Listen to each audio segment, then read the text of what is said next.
আপোনালোকে ক'লেই মই মানি ল'ব নোৱাৰো। মই ইমান দিনৰ পৰা অটো চলাই আহিছো, আইন কানুন মই ভালদৰে জানো। মই কোনো আইন কানুন ভংগ কৰি অটো চলোৱা নাই। তাৰ পাছতো আপোনালোকে ক'লে বুলিয়ে আপোনালোকক জৰিমনা মই কিয় দিম? তোৰ মুখত বৰ বৰ কথা দেখোন। এটা অটো ড্ৰাইভাৰ হৈ এজন পুলিচ অফিচাৰক কেনেকৈ কথা ক'ব লাগে তই নাজান নেকি? নে সঁচাকৈ কৈছে বৰুৱা? এই পাতৰ মুখত দেখোন বৰ বৰ কথা। এটা সাধাৰণ অটো ড্ৰাইভাৰ হৈ কি আমাক আইন কানুন শিকাব আহে? ঐ, তোক ভালদৰে কৈছো, জৰিমনা দিবি নে নিদিয়? নহলে কিন্তু অটোখন আমি লৈ যাম। ঠিক আছে, আপোনালোকে যদি মোৰ অটোখন লৈ যাব বিচাৰিছে তেতিয়াহ'লে বলক, লৈ বলক। ময়ো চাওঁ কেনেকৈ আপোনালোকে মোৰ অটোখন জব্দ কৰিব পাৰে। ঠিক আছে, আহ তেতিয়াহ'লে আমাৰ লগত। বৰ কথা ক'ব আহে, তাহাঁতে আকৌ মোক আইন কানুন শিকাব আহে। বল, থানাত গৈ এনেও গম পাবি। তহঁতৰ থানাৰ যিজনী DSP মেডাম, সেইজনী যে মোৰ পত্নী, তহঁতে গমেই নাপাও। বল। কি হৈছে ইয়াত? কিহৰ ইমান হুলস্থুল হৈ আছে ন? মেডাম চাওকচোন, এই অটো ড্ৰাইভাৰজনে কোনো নীতি নিয়ম নমনাকৈ অটো চলাই ফুৰিছে। আমি তেখেতক ৰাখি জৰিমনাৰ কথা ক'লত তেখেতে আমাক জৰিমনা দিয়াটো দূৰৰে কথা, আমাক আকৌ বৰ বৰ কথা শিকাইছে। তেখেতে ওলোটাই আমাকহে আইন কানুন শিকাইছে। আপুনি যদি কোনো নীতি নিয়ম নমনাকৈ অটো চলাইছে তেতিয়াহ'লে জৰিমনা কিয় দিয়া নাই? আপুনি সোনকালে জৰিমনা দি দিয়ক। কোনো নীতি নিয়ম ভংগ কৰি অটো চলোৱা নাই। অত বছৰে মই অটো চলাই আহিছো, আইন কানুন কি মই ভালদৰে জানো। আৰু মই যেতিয়া কোনো আইন কানুন বা নীতি নিয়ম ভংগ কৰি অটোখন চলোৱাই নাই, জৰিমনা আকৌ কিয় দিম? নাই নাই, মই জৰিমনা দিব নোৱাৰো। মেডাম, এইটোৱে আমাৰ আগতেই নহয়, আপোনাৰ সন্মুখতো কেনেকৈ কথা ক'ব লাগে সেইকণো জ্ঞান নাই। এইজনক এতিয়া আমি কি কৰিম আপুনি কওকচোন? কৰিবলৈ আৰু কি আছে, চিম্পুল কথা। এখেতে যদি জৰিমনা দিবই বিচৰা নাই তেতিয়াহ'লে অটোখন জব্দ কৰি থোৱা আৰু এখেতক ঘৰলৈ যাবলৈ দিয়া। কালিলৈ কোৰ্টত আহি জৰিমনা বিহি নিজে অটোখন উলিয়াই লৈ যাব। শুনিলিনে মেডামে কি কৈ গ'ল? তই জৰিমনা দিবলৈ অমান্তি হৈছিলি নহয়, এতিয়া পালি শিক্ষা। অটোখনেই জব্দ কৰি ৰাখিলে, এতিয়া ঘৰলৈ যাগে যা। কালিলৈ কোৰ্টলৈ আহি জৰিমনা দি অটোখন লৈ যাবি। এইবোৰ আপোনালোকে কি কৰিছে বাৰু? এজন নিৰ্দোষী মানুহক এইদৰে শাস্তি দিয়াটো বা জৰিমনা বিহিবলৈ বাধ্য কৰোৱাটো কেনেধৰণৰ আইন কানুন? আৰু চাওক, অটোখনেই মোৰ একমাত্ৰ জীৱিকাৰ পথ। এতিয়া যদি অটোখনেই আপোনালোকে জব্দ কৰি ৰাখে, মই মোৰ পৰিয়ালটো কেনেকৈ পোহপালন দিম? এতিয়া এইবোৰ মুখ নাই কোনো লাভ নহ'ব। তোৰ যদি অটোখনে একমাত্ৰ জীৱিকাৰ পথ আছিল তেতিয়াহ'লে আমি বিচৰা জৰিমনাটো তই কিয় দি নিদিলি? তোকতো আমি বহুত বেছি এগালমান টকা বিচৰা নাছিলো, মাথো কেইটামান টকা। সেইকেইটা দি দিয়া হ'লে তই এইখিনি জামানত পৰিব নালাগিল হয় নহয়। এতিয়া বৰ বৰ কথা শুনাবলৈ গৈ পালি শিক্ষা। এতিয়া মেডামে যিটো কৈ গ'ল সেইমতেই হ'ব। এতিয়া যাগৈ যা, মোৰ লগত কথা পাতি থাকিলে তোৰ কোনো সমস্যাৰ সমাধান নহ'ব। কালিলৈ জৰিমনা লৈ আহিবি আৰু অটোখন লৈ যাবি। এটা কথা ময়ো কৈ যাওঁ ছাৰ, মই অন্যায়ক কেতিয়াও প্ৰশ্ৰয় নিদিওঁ। আপোনালোকে অন্যায়ভাৱে মোৰ অটোখন জব্দ কৰিছে। মই কোনো নীতি নিয়ম ভংগ কৰি অটো চলোৱা নাই, অথচ আপোনালোকে মই নীতি নিয়ম ভংগ কৰা বুলি মোৰ পৰা জৰিমনা বিচাৰিছে। সেইবাবে মই আপোনালোকক জৰিমনা দিবলৈ অমান্তি হৈছিলো। আৰু এতিয়াও কৈ যাওঁ, যদিও মোৰ অটোখন একমাত্ৰ জীৱিকাৰ পথ, তথাপিও মই অন্যায়ৰ পথ কেতিয়াও নলওঁ। এইখন অটো ইয়াতেই থাকিব। মই কোনোদিন ইয়াত জৰিমনা দি অটোখন নিবলৈ নাহো। মই যাওঁ। কবিতা, সেয়া তুমি মোৰ লগত কি কৰিলা? মই ভাবিছিলো থানালৈ গ'লে তুমি মোক তেখেতলোকৰ আগত সন্মানেৰে অটোখন উভতাই দিবা আৰু জৰিমনা লোৱাক লৈ সেইকেইজন অফিচাৰক কথা শুনাবা। কিন্তু তুমি এয়া কি কৰিলা? থানাত আহি দেখোন তুমি মোক অচিনাকি ভাও ধৰিলা। নিজৰ স্বামীকেই তুমি চিনি নোপোৱা হৈ গলা। কবিতা, তুমি কিয় পাহৰি গলা? এইখনেই সেইখন অটো, যিখন অটোৰ বাবে তুমি আজি এই পজিশ্যনত আছা। এই অটোখন দিনে নিশাই কষ্ট কৰি চলাই দেখোন মই তোমাক পঢ়ুৱাই শুনাই DSP বনালো। এতিয়া নিজেই DSP হলা নহয়। অতীতৰ কথাবিলাক কিয় পাহৰি গলা তুমি? কবিতা, তুমি পাহৰিলেও মই কিন্তু পাহৰা নাই তুমি অতীতত কৈ যোৱা কথাবিলাক। তুমিতো কৈছিলা যেতিয়া তুমি এজন ডাঙৰ অফিচাৰ হবাগৈ তেতিয়া আৰু মোক কষ্ট কৰিবলৈ নিদিয়া, মোক তুমি ৰজাৰ দৰে ৰাখিবা। কিন্তু কতা, সেইবোৰ সকলো সলনি হৈ গ'ল। তুমি চাকৰি পায়ে সম্পূৰ্ণ সলনি হৈ গলা। আমাৰ দৰে মানুহক তুমি তুচ্ছ জ্ঞান কৰা হলা। কবিতা, তুমি এনেকুৱা অহংকাৰী হবা বুলি ভবা হলে মই ইমান কষ্ট কৰি তোমাক এইদৰে অফিচাৰ কেতিয়াও নবনালোহেঁতেন। মই বৰ ডাঙৰ ভুল কৰিলো। এতিয়া এইখন মোৰ মৰমৰ অটোখন ইয়াতেই থৈ যাব লাগিব, য'ত নেকি মই কোনো দুখেই কৰা নাছিলো। বহুত আশাৰে আহিছিলো তুমি অন্ততঃ মোৰ কথাবোৰ বুজি পাই মোক অটোখন উভতাই দিবা বুলি। কিন্তু কতা, তুমি দেখোন অটোখন জব্দ কৰিবলৈহে ক'লা। ঠিকেই আছে, তুমি যেতিয়া অন্যায়ৰ বিৰুদ্ধে মাত নামাতি অন্যায়ক প্ৰশ্ৰয় দিছা, ময়ো চাই ল'ম। নাহো মই এইখন অটো নিবলৈ, কোনো কাহানিও মই এইখন অটো উভতাই নিবলৈ নাহো। থাকক এইখন ইয়াতেই, দৰকাৰ হ'লে মই দিন হাজিৰা কৰি পৰিয়ালটো পোহপালন দিম, কিন্তু কেতিয়াও মই এইখন অটো নিবলৈ নাহো। মা, কি হ'ল তোৰ? এনেকৈ মোৰ মুখলৈ চাই কি ভাবি আছ? মই ভাবিছো ৰবিন, তই আজি কিবা এটা বৰ চিন্তা কৰি আছ। আৰু তইতো আজি আহোঁতে অটোখনো লৈ নাহিলি, খোজকাঢ়ি আহিছ। মই সেই কথাটোকে তোক সুধিম বুলি সময়ে পোৱা নাই। ইফালে ছোৱালীজনীও সাৰি আছে যে তাই থাকোঁতে যিকোনো কথা মই ক'বলৈ বেয়া পাওঁ। এতিয়া তাই শুলে, সেইবাবে ভাবিলোঁ তোক সোধোচোন কথাটো। কচোন ৰবি, কিবা অসুবিধা হৈছে নেকি? আৰু অটোখন যে তই আজি লৈ নাহিলি, বেয়া হ'ল নেকি অটোখন? কিনো ক'ম আৰু তোকতো থাকি দিব নোৱাৰো। এটা কথা কি জাননে, কবিতাই চাকৰি পোৱাৰে পৰা বহুত সলনি হৈ গ'ল আৰু তাই বহুত অহংকাৰী হৈ গ'ল। এতিয়া টকা পইচাৰ মুখ দেখিছে নহয়, এতিয়া তাই মোক পাত্তাই নিদিয়া হ'ল। যিজন মানুহৰ বাবে তাই আজি সেইটো পজিশ্যনত আছে, সেই মানুহজনকেই তাই পাহৰি গ'ল। তাইক তেনেকুৱা এটা চাকৰি দিয়াবলৈ মই অলপখিনি কষ্ট কৰি তাইক পঢ়ুৱাইছিলোঁ নে? তই কওঁতে কথাটো ঠিকেই কৈছ। ময়ো ভাবোঁ কেতিয়াবা চাকৰিটো পালে কি নাই। তাই একেবাৰে কোৱাৰ্টাৰত থাকিবলৈ গুচি গ'ল। এইখন ঘৰত থাকিবলৈ তাই মনেই নোযোৱা হ'ল। এইখন ঘৰ তাই ভগাচিকা বুলি হাঁহিব পৰা হ'ল। আনহে নালাগে তাই পেটৰ পোৱালি সেই কণমানি ছোৱালীজনীকো এৰি থাকিব পৰা হৈ গ'ল। পিছে ৰবীন, আজি হঠাতে তই এইবোৰ কথা কিয় কৈছনো? মোক ভালদৰে কচোন। মা, মই আজি ইমান বছৰে অটো চলাই আহিছোঁ। অটো চলাই নীতি নিয়ম কি মই ভালদৰে বুজি পোৱা হ'লো।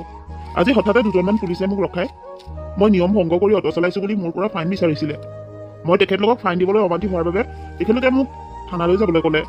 মই ভাবিলোঁ থানালৈ গ'লেতো ভালেই হ'ব, কাৰণ তাত মোৰ পত্নী আছে, তাই মোক সহায় কৰিব। সেইটো আশাতে মই থানালৈ গ'লোঁ। কিন্তু আচৰিত কথা কি জাননে, থানা গৈ পোৱাৰ পাছত যেতিয়া কবিতা আহিল, তাই এনেকুৱা এটা অভিনয় কৰিলে যেন তাই মোক চিনিয়েই নাপায়। তাই মোক নিজৰ স্বামী বুলি পৰিচয় দিয়াটো দূৰৰে কথা, তাই মোক একেবাৰে অচিনাকিৰ দৰে ব্যৱহাৰ কৰি কথা বতৰা পাতিলে। আৰু তাই সেই অন্যায় কৰা পুলিচ কেইজনৰ সপক্ষেহে মাত মাতিলে। তাই মোৰ অটোখন জব্দ কৰি দিবলৈ নিৰ্দেশ দিলে আৰু সেই নিৰ্দেশ মতে সেই পুলিচ কেইজনে মোৰ অটোখন জব্দ কৰি ৰাখিলে। এতিয়া কালিলৈ মই কোৰ্টলৈ গৈ জৰিমনা দি অটোখন উলিয়াই আনিব লাগিব। তাকেই ভাবি আছোঁ যিখন অটোৰ বাবে তাই সেই চাকৰিটো পালেগৈ, আজি সেই অটোখনকে মই হেৰুৱাই দিব লগা হ'ল। মোৰ কোনো দোষ নথকা স্বত্তেও আজি মই সেই অটোখন থানাত থৈ আহিব লগা হ'ল। আৰু সকলোবোৰ সঁচা কথা কবিতাক জানিও তাই মোৰ লগত হোৱা অন্যায়বিলাক নীৰৱে চাই গ'ল, একো এটা মান নিদিলে। কবিতাই ইচ্ছা কৰা হ'লে মোক সেই অটোখন উভতাই দি পঠাব পাৰিলেহেঁতেন, কিন্তু তাই সেইটো নকৰিলে। তাই সেই অন্যায় কৰা পুলিচ কেইজনৰ ফালেহে মাত মাতিলে। আজি অহাৰ পৰা মই তাকেই ভাবি আছোঁ, কি কবিতা কেনেকুৱা হৈ গ'ল। টকা পইচা কেইটামানৰ মুখ দেখিলেই মানুহ ইমান কেনেকৈ সলনি হৈ যাব পাৰে? মা, কথাটো শুনি মোৰো দুখে লাগিছে। এতিয়া অটোখন যদি থানাতেই থাকে, আমিনো কেনেকৈ পৰিয়ালটো পোহপালন যাম? আৰু ছোৱালীজনীও পঢ়ুৱা শুনাৰ কথা আছে। কবিতাই কি কাম কৰিলে বাৰু? তাইতো ভালদৰে জানে যে তই অন্যায়ৰ সপক্ষে কেতিয়াও মান নামাত। আৰু তই যদি নীতি নিয়ম ভংগ নকৰাকৈ তাহাঁতে জৰিমনা বিচাৰিছে, তই যে জৰিমনা নিদিয়া তাই সেইটোও ভালকৈ জানে। ইমান জনাৰ পাছতো তাই এইটো কাম কিয় কৰিব লাগে? টকা পইচাৰ মুখ দেখিলে মানুহ ইমান অহংকাৰী হ'ব নালাগে। টকা পইচা কেইদিনৰ বস্তু, আজি আছে কাইলৈ হয়তো নাথাকিবও পাৰে। সেই বুলি তাই নিজৰ এই সম্পৰ্কবিলাক কিয় আউল লগাই লৈছে বাৰু? দৰকাৰ হ'লে মই ঘৰে ঘৰে দিন হাজিৰা কৰি পৰিয়াল পোহপালন দিম। তথাপিও কিন্তু মই সেই অটোখন জৰিমনা দি আনিবলৈ কেতিয়াও নাযাওঁ। তাই সেই অটোখন বৰ উল্লাসেৰে জব্দ কৰি ৰাখিছে নহয়, ভাবিছে চাগৈ কাইলৈ মই জৰিমনা দি অটোখন আনিবলৈ যাম। কিন্তু মা, মই কেতিয়াও নাযাওঁ।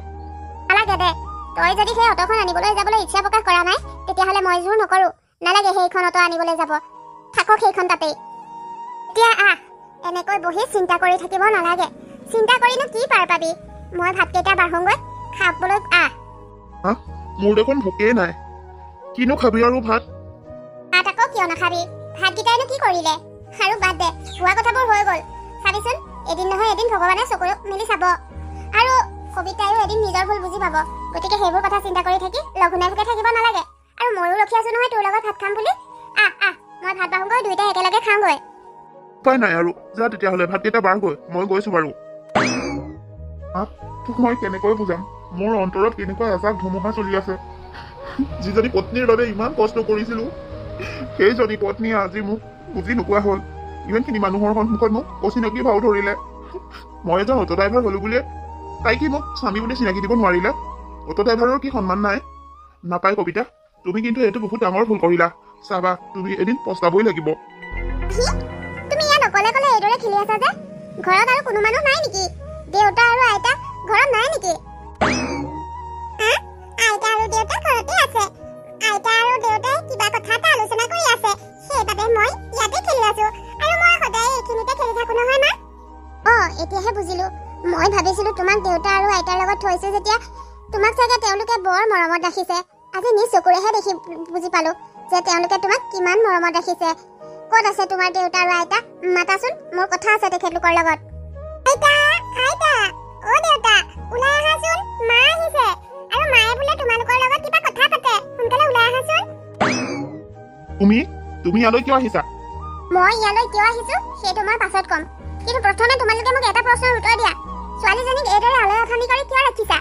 মইতো ভাবিছিলো তোমালোকে ছোৱালীজনীক বহুত মৰমত ৰাখিছা। আজিহে বুজিলো মোৰ ছোৱালীজনীক তোমালোকে কিমান মৰমত ৰাখিছা।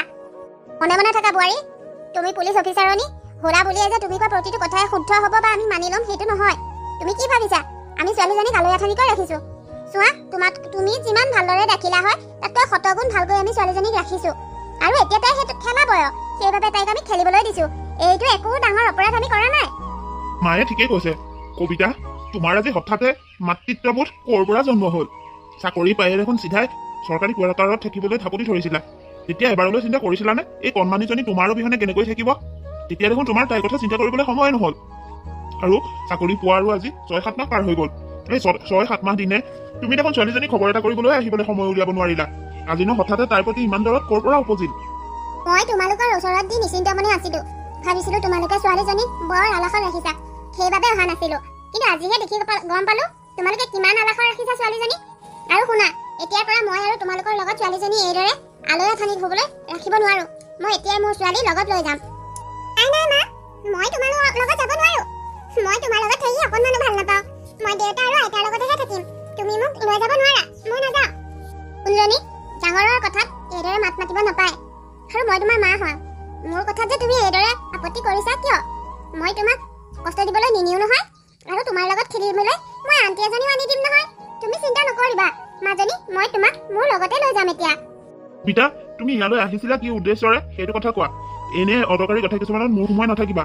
মই ছোৱালীক কেতিয়াও নিবলৈ নিদিওঁ, তাই আমাৰ লগতে থাকিব লাগিব। ক'বলৈ আহিছা, মই ইচ্ছা কৰিলে তোমালোকক কেনেকুৱা কি কৰিব পাৰো তোমালোকে ভাবিবও নোৱাৰা। গতিকে মোৰ কথাত আপত্তি দৰ্শাবলৈ নাহিবা। আৰু মই তোমাৰ ওচৰলৈ এইকাৰণে আহিছিলো, মই ভাবিছিলো তুমি অটোখন আনিবলৈ যাবা। সকলোখিনি মই ব্যৱস্থাও কৰি থৈছিলো, কিন্তু এতিয়ালৈকে তুমি অটোখন আনিবলৈ কিয় নগলা সেই কথাটো জানিবলৈহে আহিছিলো।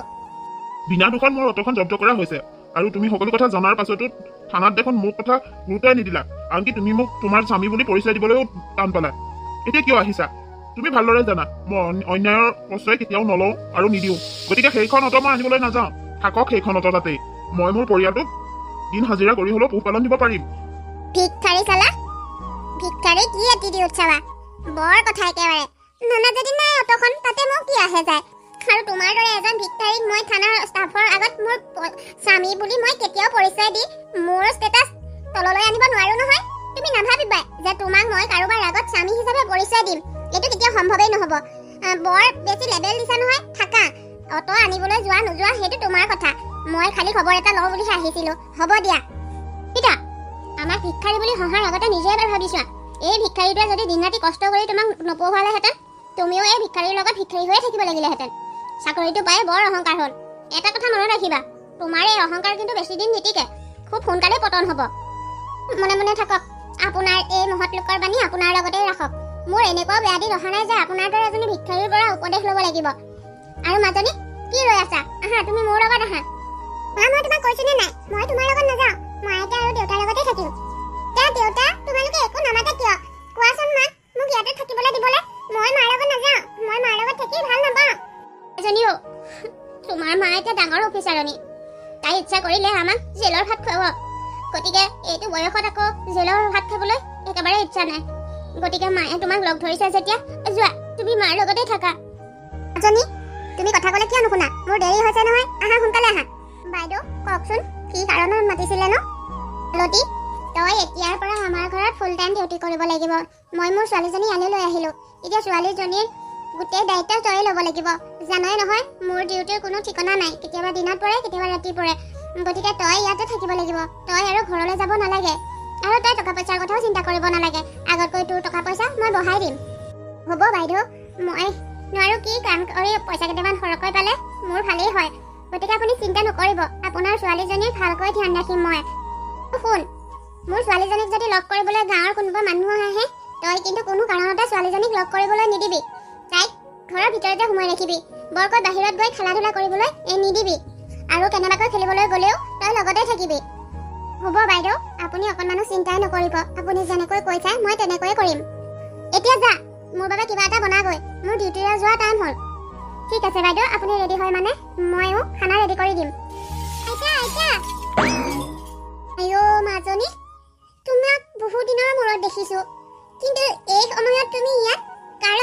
মাজনী? আইতা, আমাৰ ঘৰত কাম কৰা আন্টি এজনী আছে নহয়। মই আন্টিৰ লগতে বজাৰলৈ আহিছিলো। তোমাক দেখি ইয়ালৈ থবলৈ আহিছো। আৰু আইতা, তুমি মোক তোমাৰ লগতে লৈ যোৱাচোন। মই মাৰ লগত থাকি একেবাৰে ভাল পোৱা নাই। আৰু কি জানা, আমাৰ ঘৰত ৰাতি ৰাতি থাকিবলৈ আংকুল এজন আহে। মায়ে মোক আংকুল আহিলে বৰ অত্যাচাৰ কৰে। মোক মাৰ লগত শুবলৈকো নিদিয়ে। মাৰ লগত সদায় সেই আংকুলজনহে থাকে। মোক অকলে অকলে বেলেগ এটা ৰুমত শুবলৈ দিয়ে। অ' আইতা, মই মাৰ লগত থাকি একেবাৰে ভাল পোৱা নাই। তুমি মোক প্লিজ তোমাৰ লগত লৈ যোৱাচোন। এইবোৰ আকৌ তুমি কি কথা কৈছা অ'? ক'ৰ আংকুল আহে সেইজন? ক'ৰ নাজানো, কিন্তু মাৰ লগত একেলগে চাকৰি কৰে। এইজন আংকুল আমাৰ ঘৰলৈ সদায় আহে। সদায় ৰাতি মাৰ লগতহে থাকে। আৰু মই জানা, বেলেগ এটা কোঠাত অকলে অকলে শুই থাকিব লাগে। আমাৰ ঘৰৰ কাম কৰা আন্টিজনীও গধূলি হ'লে ঘৰলৈ গুচি যায় নহয়। মই বৰ অকলশৰীয়া হৈ পৰো। আইতা, মোক তুমি তোমাৰ লগতে লৈ যোৱাচোন। মোৰ যে তোমালোকলৈ বৰ মনত পৰি থাকে। আৰে, তুমি ইয়াত কি কৰিছা মাজনী? আৰু কাৰ লগত কথা পাতি আছা? গধূলি হ'বৰ হ'ল নহয়। মাৰ অহাৰ আগতে আমি ঘৰ সোমাবগৈ লাগিব। আহা আহা, সোনকালে ঘৰলৈ যাওঁ। আন্টি, এয়া মোৰ আইতা। আৰু মই এতিয়া তোমাৰ লগত নাযাওঁ। মই আইতাৰ লগতে আইতা ঘৰলৈ যাম। তুমি মাক কৈ দিবা, মই তাত থাকি অকণমানো ভাল পোৱা নাই। মই আইতাহঁতৰ ঘৰলৈ যাবলৈ ভাবি আছিলো। আৰু এতিয়া আইতা পালো যেতিয়া মই আইতাৰ লগত আইতা ঘৰলৈহে যাম। তুমি হ'বলা আমাৰ ছোৱালীক চোৱা চিতা কৰা। চোৱা, তাই তাত থাকি অকণমানো ভাল পোৱা নাই। তাই মোৰ আগত বৰ দুখ কৰিছে। মোৰ লগত যাবলৈ ইচ্ছা কৰিছে। গতিকে তাইক মই মোৰ লগতেই লৈ যাওঁ। মোক বেয়া নাপাব। আপোনালোকে হয়তো বাইদেউক ভালদৰে জানে যে বাইদেৱে খং উঠিলে কি কৰিব পাৰে। আৰু বাইদেৱে মোক বহুত দহাই দহাই কৈছে যে মাজনীক মই আপোনালোকৰ লগত কথা পাতিবলৈ নিদিবলৈ। আৰু এতিয়া যদি আপুনি এনেকৈ বজাৰৰ পৰাই তাইক লগত লৈ যায়, মোক জীয়াই থাকিবলৈ বাইদেৱে নিদিব। গতিকে আপুনি মোক বেয়া নাপাব। মই মাজনীক আপোনাৰ লগত যাবলৈ দিব নোৱাৰো। প্লিজ আন্টি, তুমি মালৈ কিয় ইমান ভয় কৰা? মই কৈছো নহয়, মই ঘৰত থাকি ভাল নাপাওঁ। মোৰ আইতা আৰু দেউতালৈ মনত পৰি থাকে। তাতে মই বৰ ভালকৈ থাকিব পাৰো, খেলিব পাৰো। আইতা দিনে দিনে সাধু কয়। কিন্তু মই মোৰ মাৰ লগত থাকিলে নিজকে বৰ অকলশৰীয়া যেন পাওঁ। গতিকে মোক আইতাৰ লগত যাবলৈ দিয়াচোন। চোৱা মাজনী, তুমি আইতাৰ লগত যাব বিচাৰিছা, মোৰ কোনো আপত্তি নাই। কিন্তু তুমি ঘৰৰ পৰা মাক কৈ আইতা ঘৰলৈ যাবা। এনেকৈ বজাৰৰ পৰা তুমি আইতাৰ লগত গুচি গ'লে মাৰ বহুত খং উঠিব। আৰু মায়ে খং উঠিলে কি কৰিব পাত্তাই নাই। গতিকে তুমি মোৰ কথা ভাবি মোৰ লগত মাৰ ওচৰলৈকে ব'লা। মাক কৈ মেলি তুমি আইতাৰ লগত আইতা ঘৰলৈ যাবা বাৰু। মই আপত্তি নকৰো। প্ৰয়োজন হ'লে ময়ে থৈ আহিমগে। কিন্তু এতিয়া তুমি মোৰ লগত ঘৰলৈ ব'লা। জনী, আন্টিয়ে ঠিকেই কৈছে। তুমি এতিয়া বজাৰৰ পৰাই মোৰ লগত যাব নালাগে। তুমি চিন্তা নকৰিবা। মই আৰু দেউতা গৈ তোমাক অতি সোনকালে আমাৰ ওচৰলৈ লৈ আহিমগৈ। ঠিক আছে, তোমালোকে যদি মোক আনিবলৈ যোৱা তেতিয়াহ'লে বাৰু মই এতিয়া ঘৰলৈকে যাওঁ। কিন্তু সোনকালে যাবা। মই যিমান পাৰো সোনকালে তোমালোকৰ ওচৰলৈ আহিবলৈ বিচাৰো। এতিয়া গধূলি হ'ল, যোৱা ঘৰলৈ যোৱাগৈ। তুমি চিন্তা নকৰিবা, আমি অতি সোনকালে তোমাক লৈ আহিমগৈ। মা, তোৰ কি হৈছে? কালি ৰাতিৰ পৰা তই কিবা এটা চিন্তা কৰি আছ। মা, তোৰ কিবা অসুবিধা হৈছে নেকি? কচোন, কি হৈছে? তোক নকওঁ বুলি ভাবিছিলো, কিন্তু মনটোৱে দেখোন মনা নাই। শুনচোন, কালি গধূলি সময়ত মই বজাৰলৈ গৈছিলো। বজাৰত মই মাজনীক লগ পালো। তাই মুঠেই মাকৰ ওচৰলৈ যাবলৈ মন নাই। মোৰ লগত আহিবলৈ বৰ বিচাৰিছিল। কিন্তু লগত যিজনী মানুহ আহিছিল, তাই মোৰ লগত পঠাই দিবলৈ ভয় কৰিলে। আৰু হয় দেচোন, কবিতাৰ যিহে খং, যিহে অহংকাৰী, তাই যে কি কৰিব কোনো ঠিকনা নাই। সেয়ে মই মোৰ লগত অনাত বৰ ইচ্ছা প্ৰকাশ নকৰিলো। কিন্তু মাজনীয়ে বৰ বেলেগ কথা কেইটামান ক'লেও, সেই কথাকেইটাহে মই ভাবি আছো। কচোন, ক সোনকালে ক। মাজনীয়েনো এনে কি কথা ক'লে যিটো কথাৰ বাবে তই এনেকৈ চিন্তাত পৰি গৈছ? কবিন, মাজনীয়ে ক'লে তাহাঁতৰ ঘৰলৈ বোলে ৰাতি ৰাতি কোনোবা আংকুল এজন আহে। আংকুলজন আহিলে কবিতাই মাজনীক বৰ অত্যাচাৰ কৰে। আৰু তাইক কবিতাৰ লগত শুবলৈও নিদিয়ে। কবিতাৰ লগত বোলে সেই আংকুলজনহে থাকে। আৰু ছোৱালীজনীক অকলে অকলে বেলেগ কোঠা এটাত শুবলৈ দিয়ে।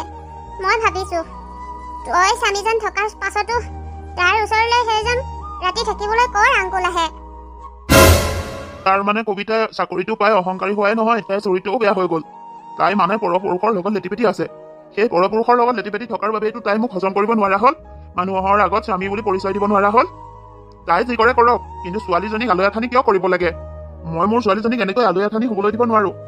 আৰু এজনী চৰিত্ৰহীন মহিলাই মোৰ ছোৱালীজনীক কি সংস্কাৰ দিব মই ভালদৰে জনা আছে। মা, ব'ল আমি অকণমানো পলম নকৰো, এতিয়াই গৈ ছোৱালীজনীক লৈ আহোগৈ। এতিয়াই যাওঁনে? ইমান ৰাতিপুৱাই গ'লে জানো কথাটো ভাল হ'ব? আৰু আমি গাঁৱৰ মানুহ বাবেহে ইমান সোনকালে শুই উঠিছো। চহৰৰ মানুহ চাগে এতিয়া শুই উঠাই নাই। আমি পাছে পৰে যাম দে। নাই মা, তই মোক যিষাৰ কথা কলি মোৰ গা একেবাৰে উতলি আহিছে। মই আৰু অকণমানো ধৈৰ্যৰে থাকিব নোৱাৰো। যিমান বাৰু সোনকালে গৈ মই ছোৱালীজনীক সেই তাৰ পৰা মুক্ত কৰি আনিবগৈ লাগিব। গতিকে তই গ'লেও ওলা আৰু নাযাও যদিও থাক, কিন্তু মই আৰু সময় নষ্ট কৰিব নোৱাৰো। মই এতিয়াই যাম। মই সেইষাৰ কথা জনাৰ পৰা মোৰো কিবা কিবি লাগি আছে। ময়ো যাম তোৰ লগত। অকণমান ৰ, মই ওলাই লওঁ। কোন আছে ওলাই আহকচোন। তোমালোক ইমান ৰাতিপুৱা ইয়াত যে? কি হ'ল, ৰাতিপুৱা আহিব নাপায় নেকি? ইয়াত মোৰ ছোৱালীজনী আছে, তাইক চাবলৈ জানো মোৰ মন নাযায়? সেইবাবে পুৱাই আহিলো। নে পুৱাই অহাৰ বাবে তোমাৰ কিবা অসুবিধা হৈছে? ক'ত আছে মোৰ ছোৱালীজনী? মাতাচোন তাইক। তাইক চাবলৈ বৰ মন গৈছে। বেবী, ইমান ৰাতিপুৱাই এয়া কোন? হেৰি, ইমান পুৱাই পুৱাই ইয়াত আপোনাক কি লাগে? হেৰি, ইমান পুৱাই পুৱাই আহি এইদৰে হুলস্থুল কৰি আছে যে? আপোনাক ইমান পুৱাই কি লাগে? কিবা যদি দৰকাৰ আছে থানালৈ যাব লাগে। এইদৰে পুৱাই পুৱাই লোকৰ ঘৰত আহিবলৈ কি প্ৰয়োজন আছে? কাক কথা কৈছে আপুনি এইদৰে? মই মোৰ পত্নীৰ ওচৰলৈ আহিছো। নিজৰ পত্নীৰ ওচৰলৈ আহিবলৈ পুৱা গধূলি কিবা যে চিন্তা কৰিব লাগে, তেনেকুৱা কিবা নিয়ম আছে বুলি মই নাজানো। কিন্তু আপুনি মোৰ পত্নীৰ লগতে পুৱাই পুৱাই ইয়াত কি কৰিছে? কি প্ৰয়োজন আছে আপোনাৰ? কবিতা, এয়া সঁচাকৈ তোমাৰ হাজবেণ্ড নেকি? নিবি, এইজনেই সেই ভিক্ষাৰী স্বামীজন, যিজনক মানুহৰ সন্মুখত চিনাকি দিবলৈও মোৰ অসুবিধা হয়। যিজনৰ পৰা মই বিবাহ বিচ্ছেদ কৰিম বুলি ভাবি আছো, এইজনেই সেই ভিক্ষাৰী হাজবেণ্ডজন। ঘৰত মোৰ মানুহক এইদৰে দম দিবলৈ অধিকাৰ ক'ত পালা তুমি? পাহৰি নাযাবা, মই এজন DSP হয়। ইচ্ছা কৰিলে এতিয়াই তোমাক মই ৰঙা ভাত খুৱাব পাৰো। গতিকে কথা অলপ চাই চিন্তি কবা। মোৰ ঘৰত এনেকৈ দম দিবলৈ তোমাৰ কোনো অধিকাৰ নাই। বোৱাৰী, আমি ভাবিছিলো চাকৰিটো পাই টকা পইচাৰ মুখ দেখি তুমি অহংকাৰী হলা, কিন্তু তুমি অহংকাৰী হোৱাই নহয়, তুমি এজনী চৰিত্ৰহীনা হৈ পৰিলা। লাজ লগা নাই নিজৰ স্বামী জীৱিত অৱস্থাতে পৰপুৰুষৰ লগত পৰকীয়া প্ৰেম কৰিবলৈ? এইজন মানুহৰ লগত তুমি এনেকুৱা কৰিছা, যিজন মানুহে তোমাক ইমান কষ্টৰে পঢ়ুৱাই শুনাই এজনী DSP বনালে।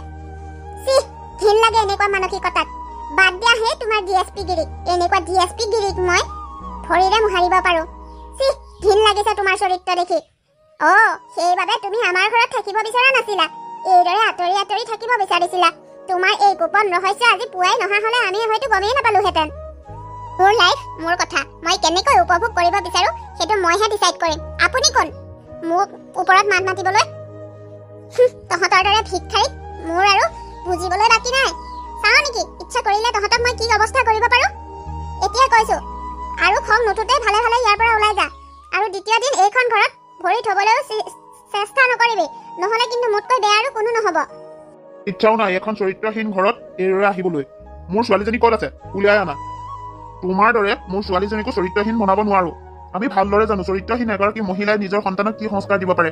গতিকে মোৰ ছোৱালীজনীৰ স্বভাৱটো নষ্ট হৈ যোৱাটো মই নিবিচাৰো। গতিকে সোনকালে ছোৱালীজনীক উলিয়াই আনা। ছোৱালীজনীক লৈ যাওঁ, আৰু দ্বিতীয় দিন তোমাৰ ওচৰলৈ আমি কেতিয়াও নাহো। তুমি অকণমানো চিন্তাই নকৰিবা। ৰবা, যিবোৰ কথা কম বুলি ভাবি আছিলো নিজেতো গম পালা। মই ভালেই পাইছো। লগতে আৰু এটা কাম কৰি যোৱা, মই অলৰেডি ডিভৰ্চ পেপাৰ আনিয়ে থৈছো। সেই পেপাৰখনত চহী কৰি মোক তুমি একেবাৰে মুক্তি কৰি দিয়া, আৰু ছোৱালীজনীকো তুমি তেতিয়া লৈ যাব পাৰিবা। যোৱা, সময় নষ্ট কিয় কৰিছা? সোনকালে পেপাৰখন লৈ আহা, আৰু চিন্তাই নকৰিবা। তোমাৰ দৰে এজনী চৰিত্ৰহীন নাৰীৰ লগত মোৰ ল'ৰাই কোনো ধৰণৰ সম্পৰ্ক কেতিয়াও নাৰাখে। সোনকালে চাইন কৰি দিব। ডিভৰ্চ পেপাৰখনো লৈ আহা, লগতে ছোৱালীজনীকো লৈ আহা। তোমাৰ লগত আমি একেবাৰে সম্পৰ্ক বিচ্ছেদ কৰিব বিচাৰো। যোৱা, সোনকালে যোৱা। তই এই কাগজখন ক'ত পালি? অটোখন ৰখাই থোৱাৰে পৰা ঘৰখন চলিবলৈ তাকৰখিনি কষ্ট হৈছেনে বাৰু? ইফালে ছোৱালীজনীৰ স্কুলৰ পঢ়া খৰচো আছে। সেয়ে ভাবিলো বাকচটোকে খুচৰি চাওঁচোন, কিবা সোণৰ অলংকাৰ এপদ দুপদ পাওঁহি বা কিজানি। খুচৰি থাকোঁতে বাকচৰ লাষ্টত এই কাগজখন পালো। সেয়ে ভাবিলো কিবা কামৰ কাগজেই নেকি, সেইবাবে তোৰ ওচৰলৈ আনিছিলো। কিনো কাগজ বোপাই, পঢ়িলি নে ভালকৈ?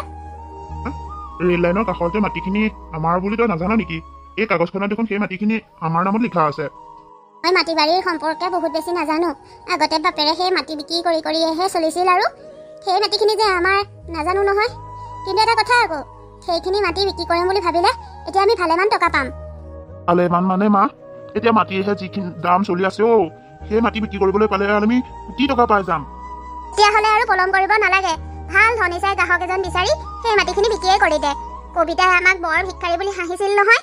এতিয়া আমি সেই মাটিখিনি যদি কোটি টকাত বিক্ৰী কৰিব পাৰোঁ, তেতিয়াহ'লে আমাৰো অৱস্থা ভাললৈ আহিব। দুখ কৰোঁ তাইতকৈ বেছি আমি ভালতহে থাকিব পাৰিম। তই মোৰ মনৰ কথাটোকে ক'লি মা।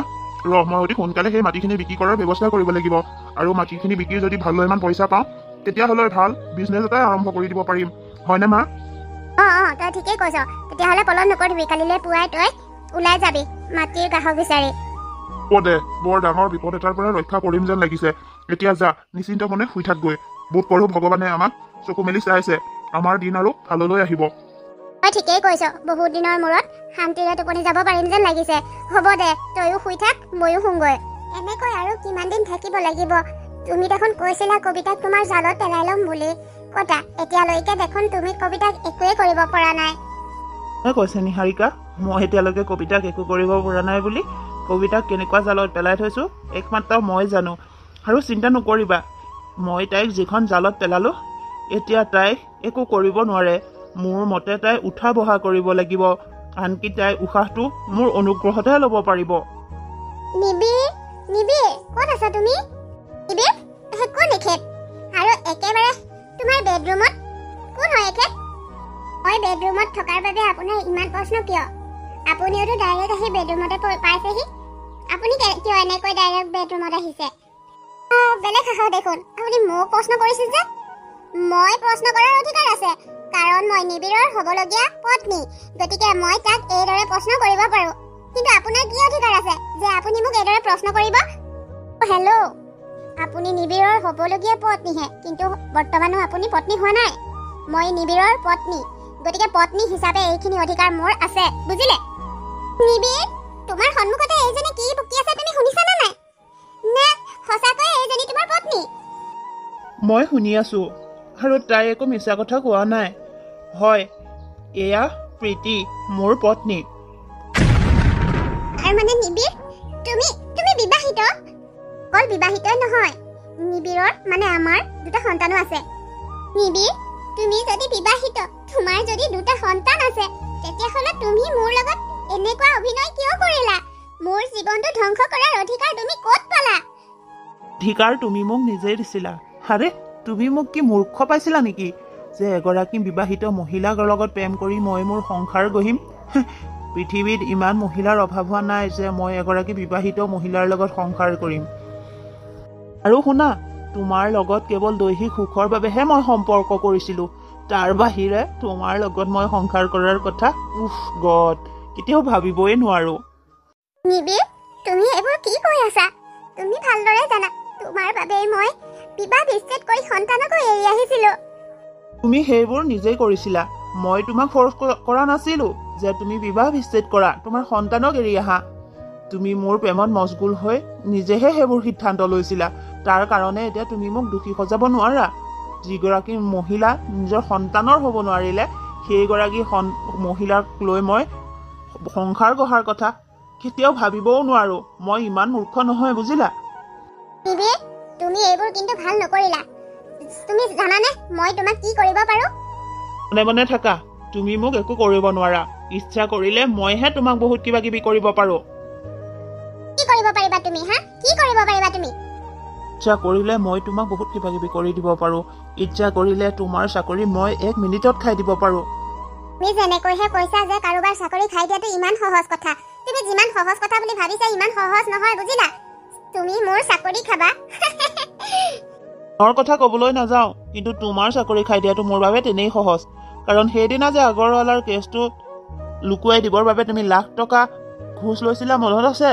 সেই ঘোষ লওঁতে মই এটা ভিডিঅ' কৰি থৈছোঁ যিটো ভিডিঅ' ইচ্ছা কৰিলে মই এতিয়াই ভাইৰেল কৰি দিব পাৰোঁ আৰু তেনেকুৱা ঘোষ লোৱা ভিডিঅ' ভাইৰেল হোৱা মানে কি তোমাক চাগে ভালকৈ নুবুজালেও হ'ব মানে তুমি সেই ঘোষ লওঁতে মোক ভিডিঅ' কৰি থৈছিলা কিন্তু নিবিৰ ঘোষ ল'বলৈতো তুমিয়ে মোক শিকাইছিলা এতিয়া এইবোৰ কিয় মই শিকাইছিলোঁ কাৰণ তোমাৰ দৰে এজনী লোভীয়া মহিলাক এইবোৰে শিকাব লাগে তুমি যি লাখবিলাসৰ জীৱন বিচাৰিছিলা মোৰ পৰা যি টকা সৰহ কৰাৰ চিন্তা কৰিছিলা মই তোমাক ইমান টকা কিয় দিম কি কাৰণত দিম সেইবাবে তোমাক মই এনেকুৱা এটা বেয়া বিদ্যা শিকাইছিলোঁ যিটোৰ বাবে তুমি নিজেই ফচিব লগা হ'ল এতিয়া শুনা যদি তোমাৰ ভিডিঅ'টো মই ভাইৰেল কৰি দিব নালাগে তেতিয়াহ'লে মই যি কওঁ যেনেকৈ কওঁ এতিয়াৰ পৰা তুমি তেনেকৈ কৰিব লাগিব এক কথাত ক'বলৈ গ'লে তুমি মোৰ কথাত উঠা বহা কৰিব লাগিব তাকে নহ'বলৈ হ'লে কিন্তু মই তোমাৰ সেই ভিডিঅ'টো ভাইৰেল কৰি দিম মনত ৰাখিবা নিবিৰ তুমি মোৰ লগত কোন জনমৰ শত্ৰুতা কৰিছা এফালে মোৰ জীৱনটোৰ লগত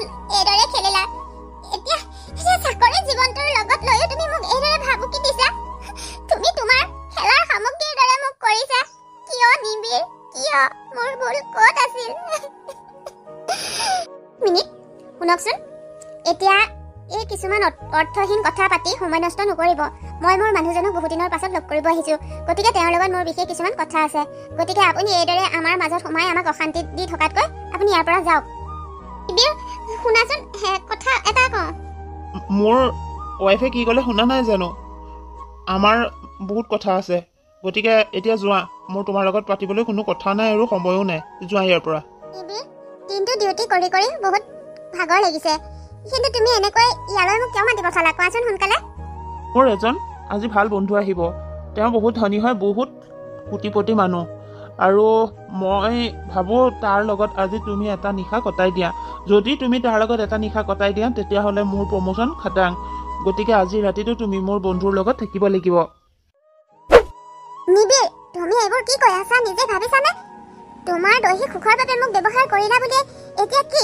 তোমাৰ ইচ্ছামতে মই যাৰে তাৰে লগত দৈহিক সম্পৰ্ক কৰিম নেকি তোমাৰ স্বাৰ্থ পূৰণৰ বাবে মই যাৰে তাৰে লগত দৈহিক সম্পৰ্ক কৰিব নোৱাৰো নহয় নিচিঞৰিবা ইমান কিয় চিঞৰিছা আৰে তোমাক এইটো ডিজাৰ্ভ কৰে তোমাৰ দৰে চৰিত্ৰহীন এগৰাকীৰ বাবে ইয়াতকৈ আৰু ভাল উপহাৰ কি হ'ব পাৰে এটা কথা মন দি শুনিবা আজি মই যি কৈছোঁ যেনেকৈ কৈছোঁ তেনেকৈ তুমি কৰিবই লাগিব কাৰণ ইয়াৰ লগত মোৰ প্ৰমোশ্যনৰ কথা জড়িত হৈ আছে যদিহে তুমি মোৰ কথা নামানা তেতিয়া তোমাৰ হয়তো নিশ্চয় মনত আছে মই তোমাক কি কৰিব পাৰোঁ হয় মোৰ মনত আছে বাবে আজি ইমান দিনে তুমি যেনেকৈ কৈছা মই ঠিক সেইদৰেই কৰি আহিছোঁ এক কথাত ক'বলৈ হ'লে তোমাৰ চাবি দিয়া পুতলাৰ দৰে মই সকলোবোৰ কৰি গৈছোঁ কিন্তু আজি মই কওঁ শুনা তুমি মোৰ ভিডিঅ' ভাইৰেল কৰা নে মোক মাৰি পেলোৱা যি মন যায় কৰা কিন্তু এতিয়াৰ পৰা মই আৰু ভয়ত তোমাৰ চাবি দিয়া পুতলা হৈ থাকিব নোৱাৰো মোৰো নিজস্বতা বুলি কথা এটা আছে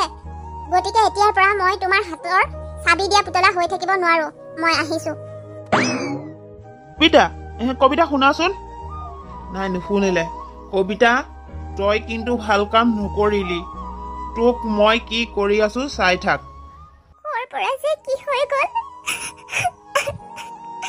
আনক ভিক্ষাৰী বুলি হাঁহোতে এতিয়া দেখোন মই ভিক্ষাৰীতকৈও তললৈ গ'লো ভিক্ষাৰী হ'লেও তেওঁলোকৰ সন্মান আছে কিন্তু মোৰ দেখোন সন্মানো নাই মই মানুহৰ সন্মুখত থিয় হৈ কথা ক'ব পৰা সাহসকনো মই হেৰুৱাই পেলালো ভগৱানে মোক কৰ্ম চাই ফল দিছে যেনে কৰ্ম কৰিছিলো তেনে ফল পাইছো যাৰ বাবে মই মোৰ ইমান মৰমীয়াল স্বামীজনক এৰি আহিছিলো আজি সেইজনেই মোৰ জীৱনটো ধ্বংস কৰি দিলে যিজনে মোৰ জীৱনটো গঢ়িবলৈ ইমান দিনে নিশাই কষ্ট কৰিলে সেইজনক মই মানুহ বুলি নুবুজিলো আৰু যিজনে মোৰ জীৱনটো ধ্বংস কৰিবলৈ আহিছিলে মই তেওঁৰ লগত পাগল হৈ গৈছিলো লাভ বিলাসিতাৰ আশাত মই কি কৰিলো এতিয়া মই কি কৰিম না থাকিবলৈ জেগা আছে নাই খাবলৈ কিবা আছে মই টকা পইচা পাই মোৰ জন্ম দিয়া পিতৃ মাতৃকো বেয়া ব্যৱহাৰ কৰিলো যাৰ বাবে তেওঁলোকক সেই দুখৰ বাবে মৃত্যু সাৱটি ল'লে মোৰ বাবে মোৰ পিতৃ মাতৃ মৃত্যু হ'ল আৰু এতিয়া স্বামীয়ে জানো মোক গ্ৰহণ কৰিব নাই নকৰে কিন্তু যি হ'লেও মই কৰা ভুলৰ ক্ষমা মই বিচাৰিবই লাগিব শুনিছো ৰবীন বোলে এতিয়া এজন বিখ্যাত ব্যৱসায়ী বহুত ধনী হৈ গ'ল ভাল লাগিছে তেওঁৰ সফলতা দেখি আৰু মই যে অহংকাৰী আছিলো সেইবাবে মোৰ এনেকৈ পতন হ'ল বাৰু যি নহওক মই এতিয়া ৰবীনহঁতক বিচাৰি যাব লাগিব মোৰ ছোৱালীজনীলৈও বৰ মনত পৰিছে ইমান দিনে টকা পইচাৰ অহংকাৰত অন্ধ হৈ মই মোৰ জন্ম দিয়া ছোৱালীজনীকো পাহৰি পেলাইছিলো নাই মই আৰু পলম কৰিব নোৱাৰো মই আজিয়েই যাম তেওঁলোকৰ ঠিকনা বিচাৰি তেওঁলোকৰ ঘৰত ওলামগৈ হয় মই তালৈকে যাওঁ কোন তুমি কি লাগে ইয়াত আপুনি বাৰু সঁচাকৈ মোক চিনি পোৱা নাই নে চিনি পায়ো অচিনাকি ভাও ধৰিছে মই সঁচাকৈ কৈছো তোমাক চিনি পোৱা নাই চেহেৰাটো ক'ৰবাত দেখা লাগিছে কিন্তু না তুমি কবিতা হ'বই নোৱাৰা কোৱাচোন কোন তুমি মই কবিতা তুমি তোমাৰ এই অৱস্থা কেনেকৈ হ'ল তুমিতো এজন আৰক্ষীৰ উচ্চপদস্থ বিষয়া আছিলা আৰু এজন উচ্চপদস্থ আৰক্ষী বিষয়া হৈ সেনেকৈ মই একো বুজি পোৱা নাই মই পাপৰ ফল ভোগ কৰি আছো। এতিয়া মই অহংকাৰ কৰিব পৰাকৈ মোৰ সেই উচ্চপদস্থ বিষয়াৰ চকীখন নাই মোৰ থাকিবলৈ দুটা খোটালি। এতিয়া মই এগৰাকী পথৰ ভিক্ষাৰী। সঁচাকৈ টকা পইচাৰ অহংকাৰত মত্ত হৈ মই মোৰ সম্পৰ্ক পাহৰি গৈছিলো। আনকি মই মোৰ নিজৰ জন্ম দিয়া ছোৱালীজনীকো পাহৰি গৈছিলো। সেইবাবে ভগৱানে মোক উচিত শাস্তি দিছে। এতিয়া মই এগৰাকী পথৰ ভিক্ষাৰী। কবিতা, তোমাৰ হয়তো মনত আছে, তোমাক মই কৈছিলো তোমাৰ এই অহংকাৰ এদিন পতন হবই। দেখিলা, মোৰ কথা আখৰে আখৰে ফলিয়ালে। সেইবাবে মানুহে দুটামান টকাৰ মুখ দেখিলে অহংকাৰী হ'ব নালাগে। ধন টকা পইচা সা সম্পত্তি এইবোৰ কাৰো বাবে স্থায়ী নহয়। আজি আছে, কাইলৈ হয়তো নাথাকিবও পাৰে। গতিকে টকা পইচা হ'ল বুলিয়েই নিজৰ সম্পৰ্কবোৰ মানুহে পাহৰি যাব নালাগে। নিজৰ দায়িত্ব আৰু কৰ্তব্য সদায় পালন কৰি যাব লাগে। কবিতা, তুমি ইয়ালৈ কিয় আহিছা? কি লাগে তোমাক ইয়াত? প্ৰবীণ, মই তোমালোকৰ ওচৰলৈ ক্ষমা বিচাৰি আহিছো। মই বহুত ডাঙৰ ভুল কৰিছিলো। পাৰা যদি মোক ক্ষমা কৰি দিয়া আৰু তোমালোকৰ জীৱনলৈ পুনৰ আঁকোৱালি লোৱা। মই বহুত অকলশৰীয়া হৈ পৰিলো। মই বহুত নিথৰুৱা। গতিকে দয়া কৰি মোক এইখিনি উপকাৰ কৰা তোমালোকে। ক্ষমা? তুমি আমাৰ লগত যিখিনি কৰিলা সেইখিনি জানো ক্ষমাৰ যোগ্য? আৰে, তুমি মোৰ লগত যিখিনি কৰিলা সেইখিনি মই পাহৰি যাব পাৰিম, কোনো কথা নাই। কিন্তু তুমি ছোৱালীজনীৰ লগত যিখিনি কৰিলা সেয়া মই মৃত্যু পৰ্যন্ত পাহৰিব নোৱাৰো। গতিকে তোমাক ক্ষমা কৰাৰ কথা মই ভাবিবই নোৱাৰো। আৰু শুনা, তোমাৰ আৰু মোৰ ইতিমধ্যে বিবাহ বিচ্ছেদ হৈ গৈছে। তুমি আৰু মই সম্পৰ্কত একো নহওঁ। গতিকে তোমাৰ যিয়েই নহওক সেইটো মোৰ জনাৰ প্ৰয়োজনো নাই আৰু জনাৰো ইচ্ছা নাই। তোমাক ক্ষমা কৰিম বুলি মোক ভুল আশা এটা লৈ তুমি মোৰ ওচৰলৈ আহি নাথাকিবা। মই তোমাক ক্ষমা কৰিব নোৱাৰো। তোমাৰ দৰে মতলবী নাৰী এগৰাকীক ক্ষমা কৰি আঁকোৱালি লৈ মই পুনৰ এটা ভুলৰ আৰম্ভণি কৰিব নিবিচাৰো। গতিকে তুমি ইয়াৰ পৰা যোৱা। প্ৰবীণ, তুমি যদি মোক ক্ষমা নকৰা নাই, কিন্তু এবাৰতো মোৰ ছোৱালীজনীক চাবলৈ দিয়া। তাইক চাবলৈ পালে মই গুচি যামগৈ ইয়াৰ পৰা আৰু তোমালোকক আমনি কৰিবলৈ কেতিয়াও নাহো। ছোৱালী, কোনজনী ছোৱালীক তুমি চাবলৈ বিচাৰিছা? চাকৰি পাই টকা পইচা কেইটামানৰ মুখ দেখি দেখোন ছোৱালীৰ কথা পাহৰি গৈছিলা। এতিয়া ক'ৰ পৰা জাগিল সেই মাতৃত্ব? ছোৱালীজনীৰ মুখখন চোৱাৰ অধিকাৰ তুমি কেতিয়াবাই হেৰুৱাই পেলাইছা। তুমি এগৰাকী মাতৃৰ নামত কলংক তিৰোতা। গতিকে যোৱা তুমি ইয়াৰ পৰা। ইয়ালৈ আৰু দ্বিতীয় দিন নাহিবা। মই আপোনালোকৰ ভৰিত ধৰিছো, মই কাপো কৰিছো। আপোনালোকে এবাৰ মোক ছোৱালীজনীক চাবলৈ দিয়ক, এবাৰ দিয়ক। কি ক'লে শুনি পোৱা নাই নে বুজি পোৱা নাই? নিজে শান্তিত থাকিব পৰা নাই কাৰণে আমাকো অশান্তি কৰিবলৈ কিয় আহি আছা? ইয়াত তোমাৰ কোনো ছোৱালী নাই। গতিকে দ্বিতীয় দিন ইয়ালৈ ছোৱালী চাবলৈ আহি আমাক অশান্তি সৃষ্টি কৰিলে আমি কিন্তু আইনৰ সহায় ল'বলৈ বাধ্য হ'ম। গতিকে দ্বিতীয় দিন এইখন ঘৰত যাতে তোমাৰ ছাঁটোও নেদেখোঁ। যোৱা ইয়াৰ পৰা।